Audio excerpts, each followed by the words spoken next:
Welcome to FARview, the podcast series of the Foundation for Auditing Research. In this podcast, we interview academics and professionals regarding the practical relevance of academic research in the field of auditing. The Foundation for Auditing Research is an autonomous institute focused on developing and disseminating scientific knowledge concerning audit quality in the Netherlands. FAR pursues these objectives by facilitating relevant and rigorous academic research through a unique collaboration between academia and audit practice. Good day, dear listeners, and welcome to a new episode of FARview. My guest for today is Professor Marshall Geiger. Professor, could you start with introducing yourself to our listeners? Sure. My name's Marshall Geiger. I am a professor of accounting, and I'm the CSX Chair of Management and Accounting at the University of Richmond in Richmond, Virginia, U.S. Okay, thank you very much. Some time ago, you started a project that was funded by FAR together with some project members. Could you talk on the subject of this project and also discuss the main research questions? Sure. Yeah, Anna Gold and Philip Wall at the VU. The project was to do a literature review for going concern research. And I was involved with a project earlier for the PCAOB in the United States that did a similar thing. We had done a literature review and kind of completed that through about 2012. And the FAR had a call out for research, kind of doing a similar thing to update it. And Anna and Philip, asked if I wanted to kind of join on that project. And it's been a great collaboration. So unlike a typical research project, we are not necessarily examining a specific issue other than the fact that we are examining all the research in as many dimensions as possible on the going concern, opinion, qualities of the firms that get them or don't get them, qualities of the auditors that issue them or don't issue them, outcomes of the opinions, consequences to the firms, the audit firms, as well as the clients that receive them. So try and kind of tackle it from a lot of different areas. It's become a very topical issue, going concern opinions, because of the COVID-19 pandemic that has gripped the whole world. And we noticed in the questions that you got during the Q&A of the conference that FAR organized, you got a lot of topical questions that dealt with going concern opinions and then the coronavirus. So I hope you'll permit me to ask some topical questions as well on the same subject. One of the questions I had is, what's the value of a going concern opinion in light of the current pandemic when it's issued? Well, as we know, kind of the going concern opinion is not necessarily a prediction of failure. It's an indication of the auditor's professional opinion that there are some signs that failure might be on the horizon, but there's some reasonable doubt about the client continuing in business. So you can't issue a going concern opinion to everyone because that would just take away from the value of it. On the other hand, you can't issue it to no one because we know there are going to be business failures even in good times. So before COVID, we were at kind of a 10-year low in the going concern rates. So although other people might not have been interested in it, I was still doing research and going concern, even when it was a 10-year low. So now everyone's interested in it, and I'm sure we will have, tons and tons of great research that unfortunately come out of a terrible economic time. But the benefit is to basically give the reader a heads up, the reader of the audit opinion and the financial statements, a heads up that it looks like there are some issues here that need to be addressed. Certainly, management might address them and should address them in their disclosures in the financial statements. But this is kind of the auditor's tack on to say, hey, you need to read those disclosures very carefully because I agree that there are some going concern problems. There's problems about this company potentially continuing on as a going concern. So that's the predictive problem, is that it's not supposed to predict failure. It's supposed to be a mechanism for the auditor to kind of alert readers that they have concerns. Yeah. A follow-up question I had for this had to do with the accuracy of a GCO. And the question I had is, do partners with more industry experience or more experience overall stand a better chance of issuing a more accurate GCO during these unprecedented times? I think the literature in the past might speak to some of that. So I think some of the research has found that partners with more industry experience, some studies have found that they will issue more going concern opinions, basically under the premise that they kind of know what to look for, and those opinions are more accurate. Okay. Because they kind of know a little bit more of the nuance within the industry to look for. And there has been some research that has kind of found no difference. Okay. So I haven't seen anything that has found the opposite, that partners with more industry experience are kind of worse at this. So it's certainly skewed towards the positive side, that kind of it either makes a significant difference or it doesn't, but it's certainly not detrimental. Because of a big new variable, an exogenous shock that they have to deal with that could potentially influence the accuracy of a GCO. So someone with more experience who's been through the ringer a couple of times might stand a better chance of making a more realistic prediction. I think you're spot on. I think that is exactly what we're going to see in these kind of extreme stress test kinds of situations. Yeah. That's where we might find that, yes, it really is that industry experience, along with maybe some general experience, but mostly industry experience, that is going to actually differentiate kind of the ones that have addressed the nuance within the industry and the organization against those that just don't have the experience yet to do that. So I think, going concern research in the COVID-19 era might flesh this out a little bit more cleanly. Yeah. And I would expect that, just like the premise of your question, I think more industry experience is going to probably lead to, more accurate opinions. It might lead to more going concern opinions as well. But I guess my kind of research question would be, are they more kind of accurate or not?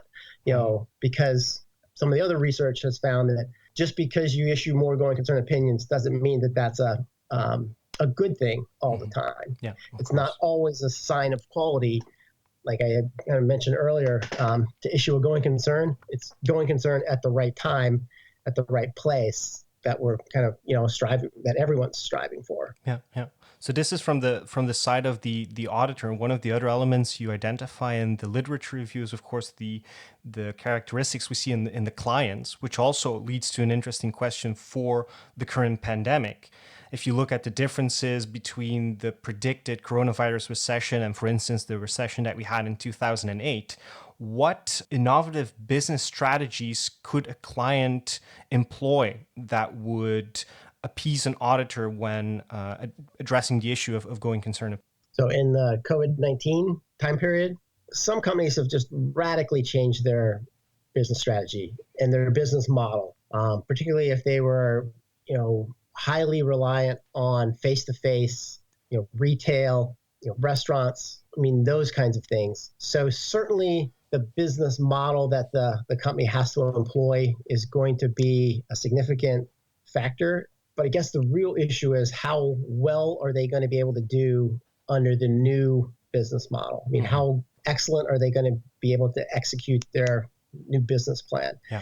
And I think that is just an added layer of uncertainty, because they could have been, mediocre to great under the old business model, but pivoting to a new one, they might not just kind of have the expertise or the resources or the logistics or the supply chain in place to kind of execute well, for that new strategy. Yeah. Typically, it's not going to be, we go from, a restaurant to manufacturing swimming pools, but it's going to be different. So, how different is going to have to be determined. And that's the crazy thing about, business and trying to come up with an opinion on these companies when it comes to going concern, because, I mean, as practitioners certainly know, every client is different. Everyone has a different circumstance. Yeah. And every client has a different perspective on what's going to happen and their financial strength that would differ probably within the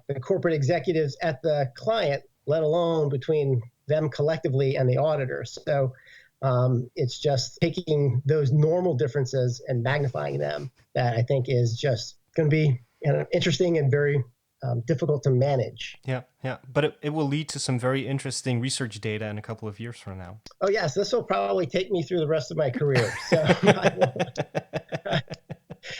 there's going to be a whole lot of research that will come out of this. And hopefully that research will help practice. I mean, I think we are trying to, not research for the esoteric benefit of, thinking about, theoretical questions alone, but how can they be implemented, in the real world, which is why I love auditing research, because hopefully in the end it will help or enlighten some part of, an auditor's world. So I've just focused on audit opinions, my niche, but in the end, hopefully it is of benefit to practice. Yeah.